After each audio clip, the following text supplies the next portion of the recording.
Have you ever wondered how to pick the best option when comparing two food items? Today we're going to show you a quick and easy way to read food labels to help you make healthier choices.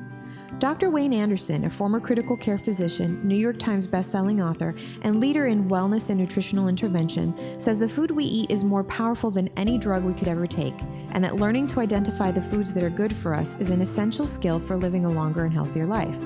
Having a systematic approach to evaluating food labels can make it easier to understand what it tells us about the food it represents.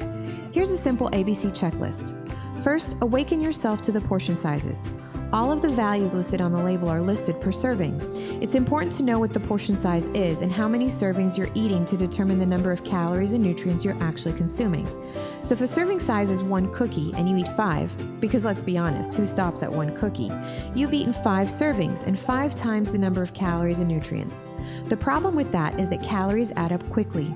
Instead of eating just the 40 calories there's in 1 cookie, you've now consumed 200 calories. And just 100 extra calories a day beyond what your body's burning can lead to an extra 5 to 10 pounds per year. Which leads us to the B in our checklist. Beware of excess calories. The number of calories you should consume each day depends on your age, gender, activity level, height, and weight goals. And most of us are not burning as many calories as we think. Since we should consume a limited number of calories each day, we need to make sure we fit all the nutrition we need into those calories. In other words, we need to choose foods that give us a big nutritional bang for our caloric buck. Finally, calculate the good and bad nutrients in the foods. Good nutrients include fiber, vitamins, and minerals. We want to get more of these. Fiber not only promotes healthy digestion, but lowers the glycemic index of food and may lower the risk of some chronic conditions. A food that offers you a good source of fiber has at least 3 to 5 grams per serving. We should aim to consume 24 to 38 grams of fiber per day. Getting enough vitamins and minerals also helps reduce the risk of health problems. These are reported in terms of percentages of the daily recommended amount. A food that has less than 5% is considered low in that vitamin or mineral. A food with 20% or more is considered high in that nutrient.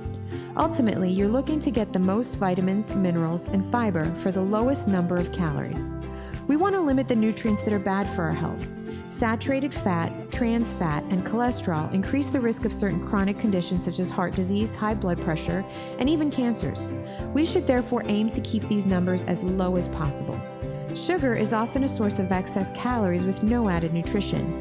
Aim to consume foods that have less than 15 grams of sugar, no trans fats, the least amount of saturated fat as possible, and less than 20 milligrams of cholesterol. You may not remember these specific parameters, but if you remember the nutrients you want to have more of and the ones you want to limit, you can compare between 2 different food brands as to which offers the best nutrition for the lowest number of calories and harmful nutrients. Here's a quick recap on the ABCs of reading a food label. Awaken yourself to the portion sizes.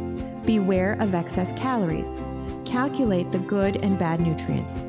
For a free list of healthy snacks, recipes, and meal plans, or to learn how many calories you should consume to achieve your weight goals, contact the person who shared this video with you.